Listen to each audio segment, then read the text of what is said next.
पसंत आहे मुलगी, पसंत आहे मुलगी. ये ग बाळा ये ये बस. कसा झाला प्रवास? छान झालं. अगं तुझ्या घरच्यांशी बोलणंच राहून गेलं बघ. आता तू आली आहेस ना, आता दूरध्वनी जोडून दे एकदा, म्हणजे व्यवस्थित बोलणं होईल मग. हो माई, नक्की. अगं उर्मी, आलीस का? बरं झालं बाई आलीस. तू नव्हतीस तर घर अगदी खायला उठलं होतं हो. आणि माईंना तर करमतच नव्हतं तुझ्याशिवाय. हो ग बाई. मलाही करमत नव्हतं. बरं बाईस, पाणी घेऊन येते मी. ये. अगं किती वेळा मी त्याला म्हंटल, मी बोलते तुझ्याशी, घरच्यांशी बोलते, हो मला जोडून दे दूरध्वनी, तर ऐकेस ना. नंदिनी या घरची लेक आहे आणि तिला कोणी काही बोललं तर त्याची गय केली जाणार नाही. या साध्या शुद्ध मराठी वाक्यातला कुठला भाग तुम्हाला कळला नाही आदिती? अजसं अधिकं कर्माणां नैत्रं जयते शीघ्रं जातं सर्वं. म्हणजे मला कळलं नाही दादा, कारण मी तिला काहीच बोलले नाही. तिनं आता लवकरात लवकर तिच्या नवऱ्याच्या घरी जायला हवं असं तुम्ही तिला म्हणाला नाहीत? अगदी तसं नाही. तशाच अर्थाचं.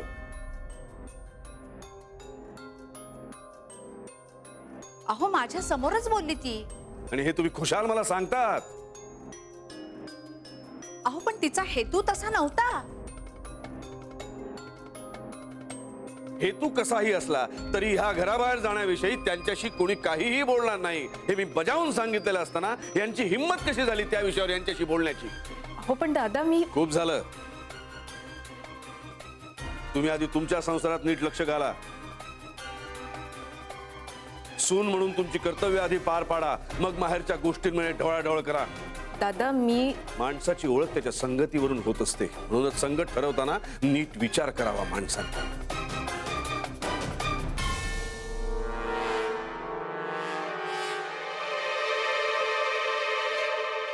आदिती तुम्ही तर या घरात वाढलात, या घरातले संस्कार तुम्हाला माहिती आहेत, तरीही पाहुण्यांची वागण्याची तुमची ही रीत.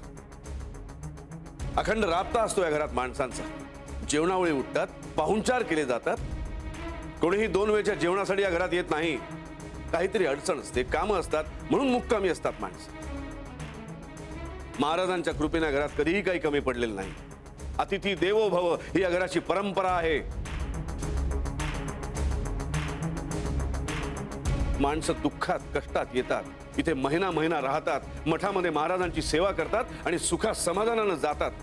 पाहुणा आला तेव्हा कसा होता यापेक्षा तो जाताना तोंडभर आशीर्वाद देऊन कसा जाईल याकडे आपण लक्ष देतो. असं असताना नंदिनीशीच असं वागण्याचा तुमचा काय हेतू असावा? तिच्यावरच एवढा रोष का? तिने काय वाकडं केलंय कुणाचं?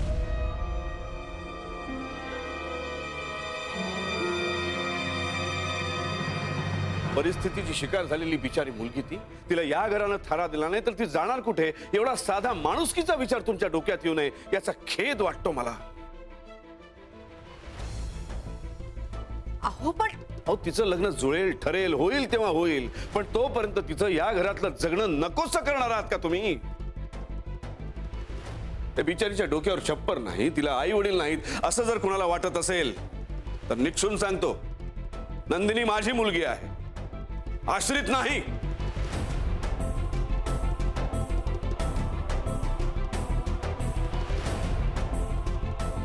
कुणी यावं तिला वाटेल ते बोलावं हे सहन केलं जाणार नाही. अहो तुम्ही तुमचा संसार, तुमचं घर सोडून इथे आई वडिलांच्या घरात राहताच आहात ना.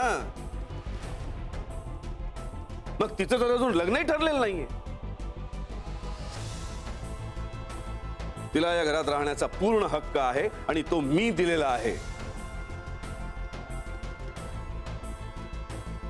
यापुढे नंदिनीला तुम्हीच काय, कोणीही चांगल्या किंवा वाईट हेतूनी घराबाहेर जाण्याबद्दल काही बोललं तर त्या माणसाला बाहेरचा रस्ता दाखवायला मी मागे पुढे पाहणार नाही.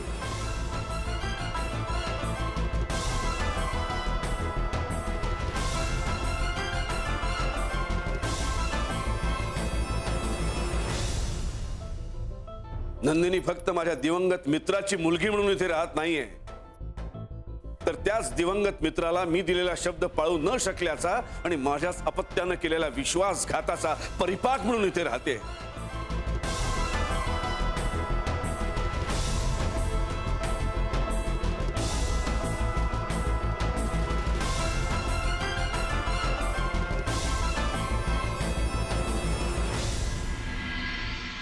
माझ्या मनातली दुखरी जागा आहे ती.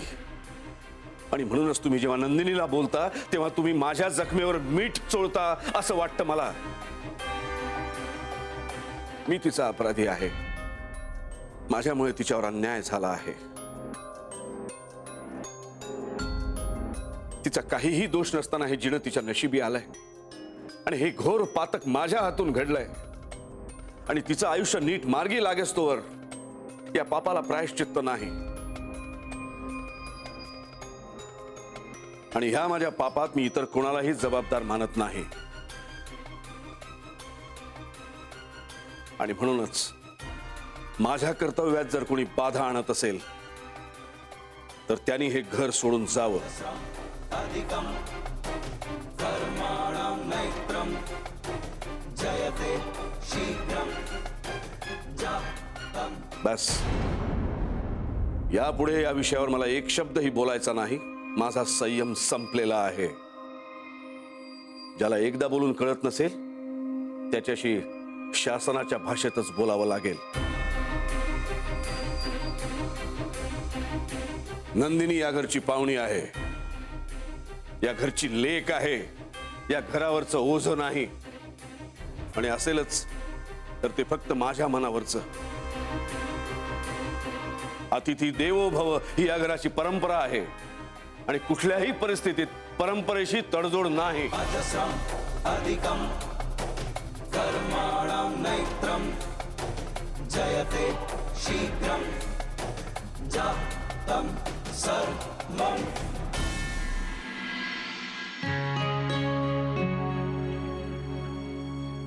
पोचली असेल कधी?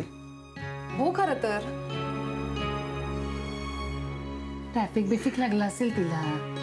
आई ट्रॅफिक वगैरे सगळं धरून येवाना पोहोचायला हवी होती बरं कधी. हो ना आई, आता मलाही काळजी वाटायला लागले हो. हो ना, करू का एक फोन करू का ये पटकन? अरे थांब ना, एवढी काय घाई तुला? आणि तू पण सीमा, एक तर उतावळे नवरा तुझा गुडघ्याला बाशिंग बांधून सतत तयार असतो. आता तू अहो आई तसं नाही, आपण तिच्या सासरी जायचं एवढं ठरवलं आणि मग मग काय त्याचं? काही नाही. अहो तिने सासरी सांगून ठेवलं असेल ना. आता तिच्या सासरच्या ना असं नाही ना वाटणार काय हिच्या माहेरचे बोलाची कडी आणि बोलाचा भात. असं काहीही वाटणार नाहीये त्यांना सीमा. ही सासरी गेली ना की डिस्कनेक्टच होऊन जाते एकदम. झालं याच्याशी. विद्याधर आणि वा आई, तू पण काय मस्त मुहूर्त बघून आजारी पडलीस ग. हा, चांगलं आपण जाऊन तिकडे स्वतःच्या डोळ्यांनी बघून आलो असतो सगळं.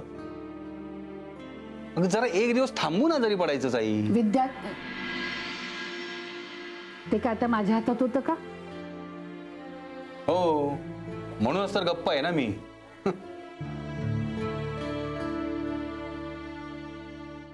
हे बघ, म्हणजे सासरी गेली ना की आउट ऑफ रिचच होते.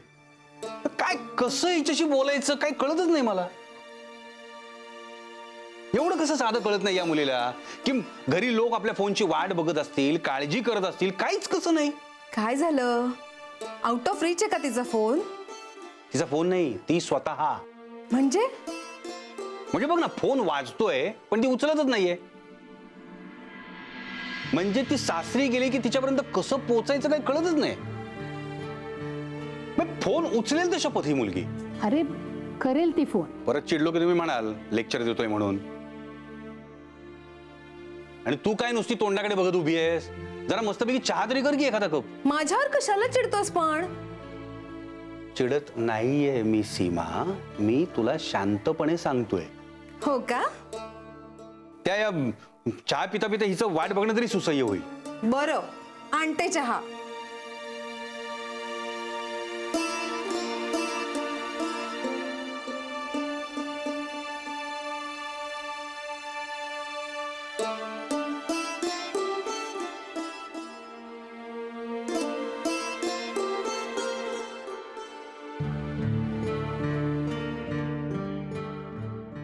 ही मुलगी फोन का उचलत नाहीये? नंदिनी, तू आता पुन्हा काय सांगितलं दादांना? मी काही नाही सांगितलं. त्याशिवाय कसे चिडतील दादा? वासू, अरे तू आता आणखी नको ना चिडूस अरे चिडू तिच्यावर. नको म्हणजे काय? हिचं रोजचं झालंय हे. आणि काय ग नंदिनी, मी सांगितलं होतं ना तुला की तुला काही वाटेल ते माझ्याशी येऊन बोलत जा. प्रत्येक गोष्ट यांच्यापर्यंत कशाला न्यायची? आता बघितलंस ना केवढं झालंय ते. आणि मी काय बोलले ग तुला? तुझ्या डोक्यावर अक्षता पडलं तर बरं होईल आणि तू तुझ्या हक्काच्या घरात जावं असं मला वाटतं, असंच बोलले ना. बरं तेही तुझ्या हिताचंच बोलली ना ती. तुला एवढं तेवढं दादांना जाऊन सांगायची काय गरज होती? तुला घराबाहेर काढायचं का आम्हाला सगळ्यांना? वासू तू प्लीज जरा शांत हो अरे ना. शांत हो, काय शांत हो? ही दादांची मुलगी आणि आम्ही दादांची मुलं नाही आहोत का? मला सांग काय अन्याय झाला हिच्यावर? आणि हिच्यावर अन्याय झाला तरी आम्ही तोंड बंद ठेवून गप्प बसून ऐकून घ्यायचं का सगळं? आणि हिची मनमानी चालवून घ्यायची का? हा साप तुम्ही दादांना का नाही जाऊन विचारत? कारण दादांच्या मनात गिल्ट आहे, त्याचा गैरफायदा घेतेस तू. वासू तू काय बोलतोयस तुला कळतंय का? कळतंय मला, सगळं कळतंय मी काय बोलतोय ते. तुम्हाला एवढं वाटतंय तर तुम्ही बोला ना दादांशी. फेकून द्या माझं सामान घराबाहेर. माझ्या नशिबात जे असेल ते होईल. काहीच नाही जमलं तर विहीर जवळ करीन मी. ए यार, झाली हिची नाटकं पुन्हा सुरू. वासू तू गप्प राहा बरं जरा. आणि नंदिनी तुला लगेच जीव द्यायची भाषा करायची काही गरज नाही. आमचं म्हणणं फक्त इतकंच आहे की तुला जे काही वाटेल ते मोकळेपणाने आम्हाला का सांगत नाहीस तू? आम्ही कोणीच नाही आहोत का तुझे? आणि मी होते ना तिथे समोर. आधी तिला खरंच असं काही म्हणायचं नव्हतं. तुझ्या चांगल्यासाठीच बोलत होती ती. बघा माई, तुम्हाला पण असंच वाटतंय ना? मी खरं सांगते, मी दादांना फक्त मला काम मिळेल का हे विचारायला गेले होते. बसून बसून कंटाळा आला होता मला. बाकी कोणाला वाटो ना वाटो, पण मला या घरावर ओझं बनून राहायला नाही आवडणार. म्हणून मी दादांशी बोलायला गेले होते. तर दादांनीच विषय काढला.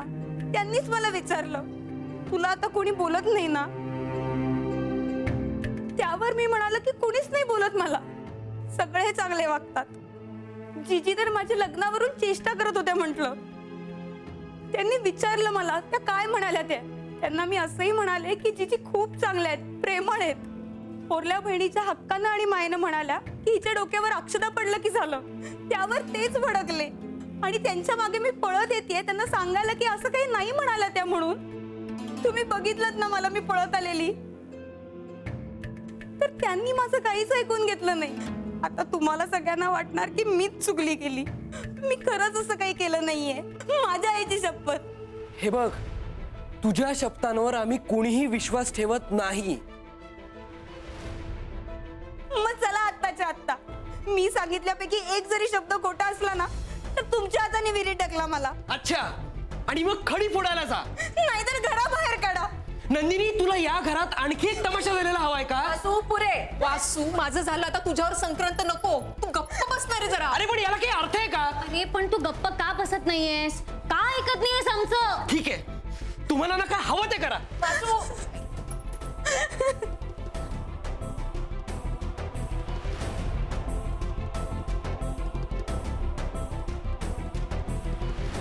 जी ठीक आहे, सोडून दे ना. हं? आता वडील माणसं आपल्यावर नाही चिडणार तर मग कोणावर चिडणार सांगा ना. आणि दादा काहीतरी चांगल्या हेतूनेच ओरडले ना, आपण नाही असं म्हणायला लावून द्यायचं. मोठे आहेत असं म्हणायचं आणि सोडून द्यायचं. हं? अगं, माझी खरंच चूक असती ना तर मी तिला स्वतः जाऊन सॉरी म्हटलं असतं. पण मी असं समवयस्कांशी बोलतात ना तसं बोलायला गेले तर तिने किती विपरीत अर्थ काढला त्याचा. मला खरंच असं काही म्हणायचं नव्हतं. हे बघ, तुला तिचा स्वभाव माहितीये ना, लहानपणापासून अशीच आहे ती. मला तिचं नाही रे, दादांचं वाईट वाटलं. त्यांनी विश्वास नाही दाखवला माझ्यावर. त्यांना असं वाटलं नाही की आपली मुलगी असं बोलूच शकत नाही. आणि मी कुठल्या तोंडाने बोलणार? मीच लग्न होऊन अशी माहेरी पडलेली असते. असं नका बोलू हो. तुम्ही पडलेला नसता हो, आता कार्य आहे म्हणून आलायत ना घरी. नाही, मला मान्यच, मी बरेच वेळा असतेच इथे. नाही तर मी कुठे जाणार? जी प्लीज, तू असं काही बोलू नकोस. एवढं काहीही झालेलं नाहीये. दादांनी जर माझ्याबद्दल अडी धरली मनात तर, आणि या सगळ्यामुळे माझं माहेर पण तुटलं ना तर. जीजी जीजी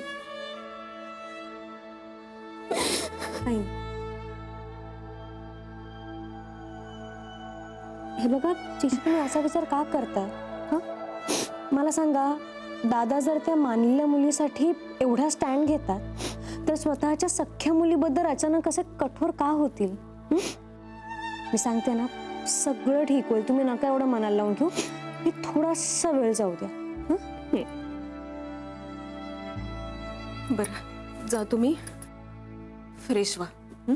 तू आले आले हे सगळं झालं, जा फ्रेश होऊन ये.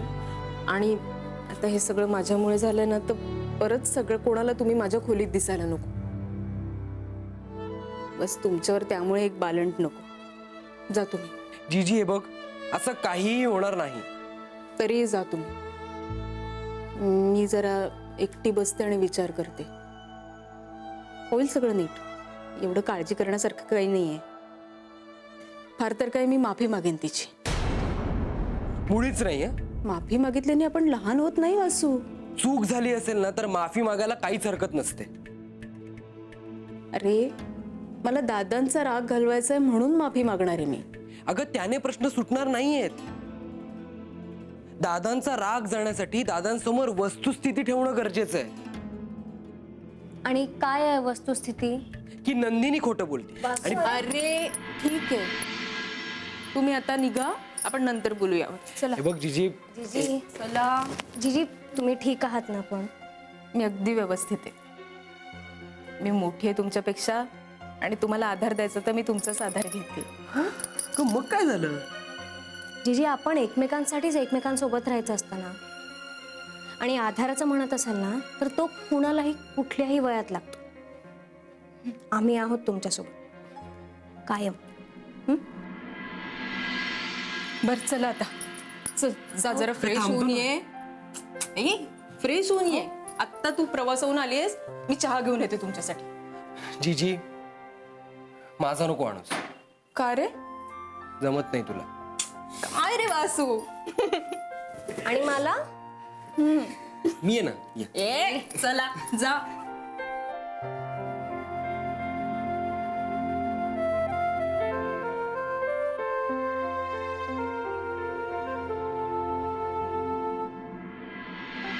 तेच काय नंदे, एवढं सगळं घडलं?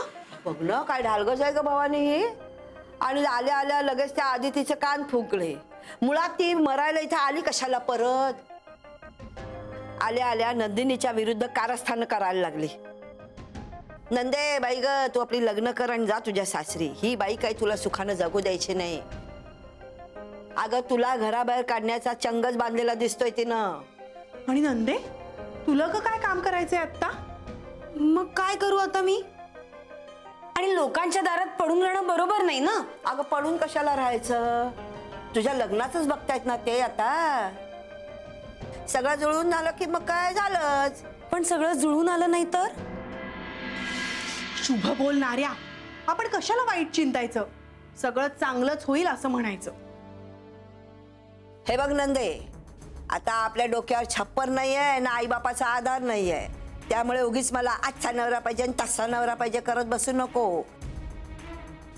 जो मुलगा येईल तो चांगला आहे की नाही बघायचं, सरळ लग्न करायचं आणि निघून जायचं. उगीच लोकांना डोईजड होईपर्यंत थांबायचं नाही, कळलं ना? पण मुलगा चांगला नसेल तर करायचं म्हणून करू का मी लग्न? असं कोण म्हणते बाई? हे बघ, मुलगा चांगला असेल, कमवता असेल तरच आपण विचार करायचा, हो की नाही? हिनी घरात सगळ्यांना माझ्या विरुद्ध भडकवलंय. हो, ते मात्र खरं आहे. आता मी दादांना काम मिळेल का हे विचारायला गेले होते आणि त्यांना सांगत होते की जीजी गमतीत म्हणाल्या, तर त्यांना सगळं लक्षात आलं आणि ते गेले तिला ओरडायला. आता ह्यात माझा काय दोष? नाही ग, तुझा काही दोष नाहीये यात. आता माईंच्या मनात माझ्याविषयी उगाच अडी बसली ना. अगं, तू बोल ना मग त्यांच्याशी. पण त्यांना खरं नाही वाटणार. अगं, मग दादांच्या पुढ्यात बोल, म्हणजे तरी खरं वाटेल. काय ग बाई, आपण देवाच्या दर्शनाला गेलो आणि इकडे काय रामायण घडलं बघितलंस ना? नाही तर काय. तरी मी नंदीला नेहमी सांगत असते, देवाधर्माच्या बाबतीत असं कधी बोलू नये म्हणून. आता जा देवाजवळ, नाक रगड, नारळ फोड आणि सांग माझं चुकलं. पोरगा चांगला असू दे, सगळं चांगलं होऊ दे. परमेश्वरा, पोरगी नादान आहे, लहान आहे, पण तिच्या वतीनं मी माफी मागते तुझी. पण एकदा तो लग्नाचा योग जुळवून आण बाबा. पोरीला जाऊ दे तिच्या सासरी. पार झालो आता. असो हे बघ, हे उर्मी आता हे अति होत चाललंय हं. तुझ्या डोक्यात अजून तेच आहे का? हो, कसं जाईल माझ्या डोक्यातून? तर सोड ना ते राजा. उर्मी, जीजी माझी बहीण आहे. आणि दादा तुझे वडील आहेत वासू. अगं पण ही नंदिनी दादांना काहीतरी जाऊन उलट सुलट सांगत असते. हे बघ, त्यांच्या मनात ना आता तिच्याबद्दल सॉफ्ट कॉर्नर आहे. सॉफ्ट कॉर्नर वगैरे काही नाहीये, गिल्ट आहे. कशामुळे? त्यांनी तिला अरे सांग ना. आता तुला मला गिल्ट द्यायचा आहे का? हे बघ, या सगळ्याला ना आपण काही अंश जबाबदार आहोत एवढंच म्हणायचं आहे मला. म्हणून सगळं सहन करत बसायचं का? नाही, आपण फक्त तिच्या लग्नासाठी प्रयत्न करत राहायचं. ती एकदा का तिच्या घरी गेली ना की दादांचंही समाधान होईल आणि ते मोकळे होतील या अपराधीपणाच्या भावनेतून. हे बघ, तिचं लग्न होईल तेव्हा होईल. पासू ते लांब नाहीये आता. हे बघ, मला डॉक्टर काकांनी सुनीलचा नंबर दिलाय. आपण करू की आपापल्या परीने प्रयत्न. हे बघ, तुला वाटतंय ना तेवढं सोपं नाहीये उर्मी. तुला राग येतोय तिचा, मला कल्पना आहे. हो, कारण आधी तिने हे तुझ्या बरोबर केलं, नंतर आता जीजी बरोबर, उद्या कदाचित ती माई बरोबर करेल. कोणी सांगावं? आता आहे ना तू कल्पना करू लागलाय. खरंच अगं तशीच आहे ती. असो प्लीज. या गोष्टीचा सोक्षमोक्ष लागला नाही ना तर तिचं धारिष्ट्य वाढत जाईल. हे बघ, मला असं वाटतं आपण लवकरात लवकर दादांशी बोलायला हवं.